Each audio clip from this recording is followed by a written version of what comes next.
ಕಲಬುರಗಿಯಲ್ಲಿ ಭೀಮಾ ನದಿ ಪ್ರವಾಹದ ಅಬ್ಬರ ಬಹಳ ಜೋರಾಗಿದೆ. ಈ ತನಕ ತಗ್ಗಿಲ್ಲ. ಭೀಮಾ ನದಿಯ ಹರಿವಿನ ದೃಶ್ಯ ಡ್ರೋನ್ ನಲ್ಲಿ ಈಗ ಸೆರೆಯಾಗಿದೆ.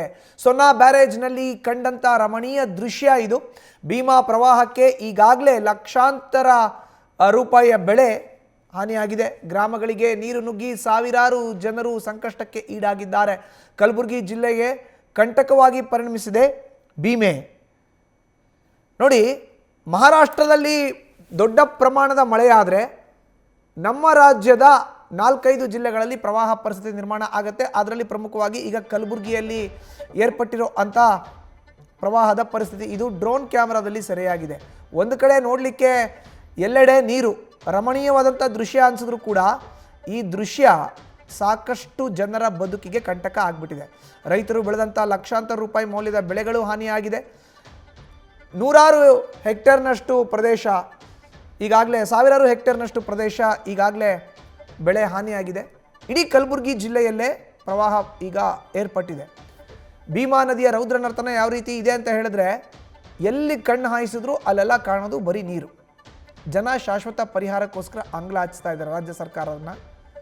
ಇನ್ನು ಪ್ರವಾಹ ಪೀಡಿತರಿಗೆ ಕಾಳಜಿ ಕೇಂದ್ರಗಳನ್ನು ತೆರೆಯಲಾಗಿದೆ. ಕಾಳಜಿ ಕೇಂದ್ರಗಳಲ್ಲಿ ಅವ್ರನ್ನೆಲ್ಲ ಇರಿಸಲಾಗಿದೆ. ನೋಡಿ ಎಷ್ಟು ಸುಂದರವಾಗಿ ಕಾಣುತ್ತೆ, ಎಲ್ಲೆಲ್ಲೂ ನೀರು. ಇದು ಡ್ರೋನ್ ದೃಶ್ಯ ನ್ಯೂಸ್ ಫಸ್ಟ್ಗೆ ಲಭ್ಯ ಆಗಿದೆ.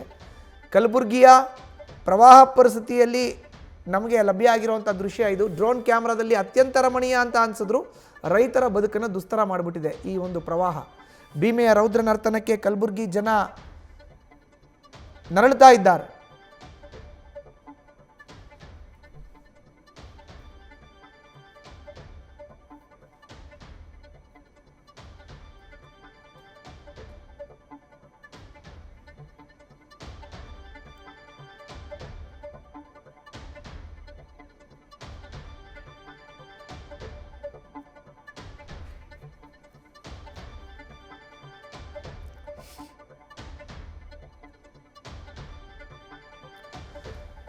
ಇನ್ನು ಭೀಮಾ ಪ್ರವಾಹಕ್ಕೆ ಅಮರ್ಜಾ ಸೇತುವೆ ಮುಳುಗಡೆಯಾಗಿದೆ. ಕಲಬುರಗಿ ಜಿಲ್ಲೆಯ ಗಾಣಗಾಪುರದಲ್ಲಿನ ಸೇತುವೆ ಇದು. ಬೆಂಗಳೂರು ವಿಜಯಪುರ ಹೈವೇನ ಸಂಪರ್ಕಿಸುವಂಥ ಸೇತುವೆ ಇದು.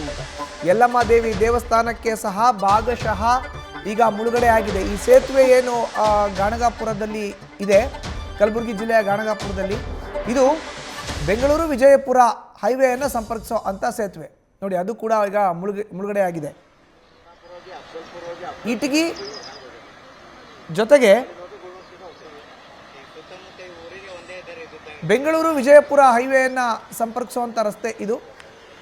ಅಲ್ಲಿ ಇರುವಂಥ ಯಲ್ಲಮ್ಮ ದೇವಿ ದೇವಾಲಯ ಸಹ ಭಾಗಶಃ ಮುಳುಗಡೆಯಾಗಿದೆ. ಇಟಗಿ ಸಿದ್ದನಾಳ ಸೇರಿದಂತೆ ಹಲವು ಗ್ರಾಮಗಳ ಸಂಪರ್ಕ ಕಡಿತಗೊಂಡಿದೆ. ಯಾವಾಗ ಈ ಸೇತುವೆ ಪ್ರವಾಹದಲ್ಲಿ ಮುಳುಗಡೆ ಆಯಿತೋ ಆಗ ಇಟಗಿ ಸಿದ್ದನಾಳ ಗ್ರಾಮಗಳನ್ನು ಕೂಡ ಸಂಪರ್ಕ ಕಡಿತವಾಗಿದೆ. ಹೆಚ್ಚಿನ ಮಾಹಿತಿಯನ್ನು ನೀಡ್ತಾರೆ ನಮ್ಮ ಪ್ರತಿನಿಧಿ ವಿನೋದ್. ಈಗ ಇದೇ ಸೇತುವೆ ಬಳಿಯಿಂದ ನೇರ ಸಂಪರ್ಕಕ್ಕೆ ಜಾಯಿನ್ ಆಗಿದ್ದಾರೆ.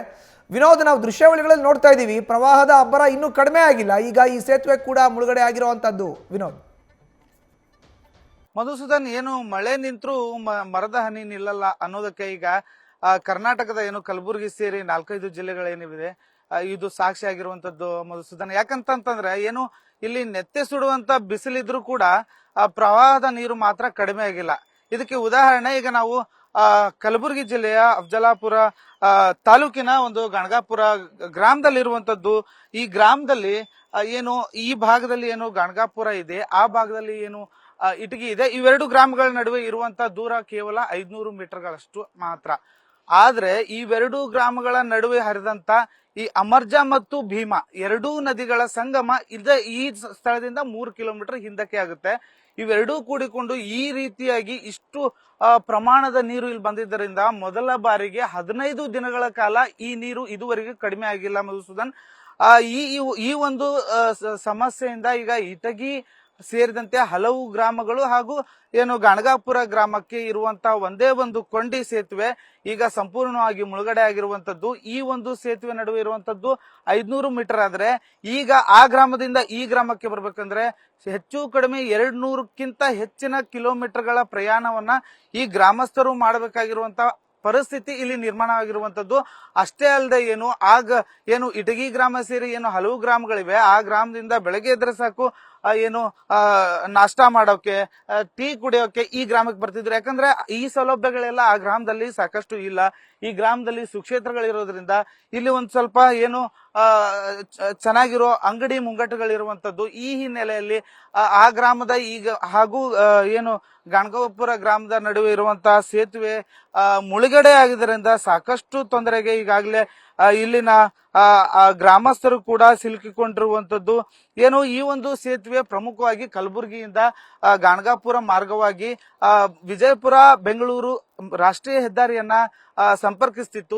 ಆ ಒಂದು ಕೊಂಡಿ ಕೂಡ ಈಗಾಗಲೇ ಮುರಿದಿರುವಂತದ್ದು. ಇದರಿಂದ ಪ್ರಯಾಣಿಕರಿಗೂ ಸಾಕಷ್ಟು ತೊಂದರೆಗಳು ಎದುರಾಗ್ತಾ ಇರುವಂತದ್ದು ಮಧುಸೂದನ್.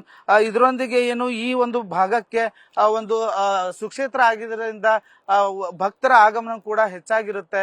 ಈಗ ಭಕ್ತರಿಗೂ ಸಾಕಷ್ಟು ತೊಂದರೆಗಳು ಇಲ್ಲಿ ನಿರ್ಮಾಣವಾಗಿರುವಂತದ್ದು. ಇದಷ್ಟೇ ಅಲ್ಲದೆ ಏನು ಈ ಒಂದು ನದಿ ಅಕ್ಕಪಕ್ಕದಲ್ಲಿರುವಂತಹ ಸಾವಿರಾರು ಎಕರೆ ಜಮೀನು ಕೂಡ ಈಗಾಗಲೇ ನೀರಿಗೆ ಆಹುತಿಯಾಗಿರುವಂತದ್ದು. ಅಷ್ಟೇ ಅಲ್ಲದೆ ಮನೆಗಳಿಗೂ ಸಂಪೂರ್ಣವಾಗಿ ಮುಳುಗಿರುವಂತದ್ದು. ಈ ಎಲ್ಲಾ ಸಮಸ್ಯೆಗಳಿಂದ ಈಗಾಗಲೇ ಏನು ಗ್ರಾಮಸ್ಥರಾಗಿರ್ಬೋದು, ರೈತರಾಗಿರ್ಬೋದು ಸಾಕಷ್ಟು ತೊಂದರೆಗೆ ಸಿಲುಕಿರುವಂತದ್ದು. ಇದರೊಂದಿಗೆ ಏನು ನಿನ್ನೆ ಕೂಡ ಸಿಎಂ ಸಿದ್ದರಾಮಯ್ಯನವರು ಕೂಡ ಈಗಾಗಲೇ ಒಂದು ಕಲಬುರಗಿ ಹಾಗೂ ವಿಜಯಪುರ, ಯಾದಗಿರಿ ಎಲ್ಲ ಕಡೆಗಳಲ್ಲೂ ಕೂಡ ವೈಮಾನಿಕ ಸಮೀಕ್ಷೆಯನ್ನ ನಡೆಸಿರುವಂತದ್ದು. ಪರಿಹಾರವನ್ನ ಏನು ಮೊದಲನೇ ಸಮೀಕ್ಷೆ ಆಗಿತ್ತು, ಎರಡನೇ ಸಮೀಕ್ಷೆ ಮುಗಿದ ಮೇಲೆ ಪರಿಹಾರ ಕೂಡ ಕೊಡೋದಾಗಿ ಈಗಾಗಲೇ ತಿಳಿಸಿರುವಂತದ್ದು ಮಧುಸೂದನ್.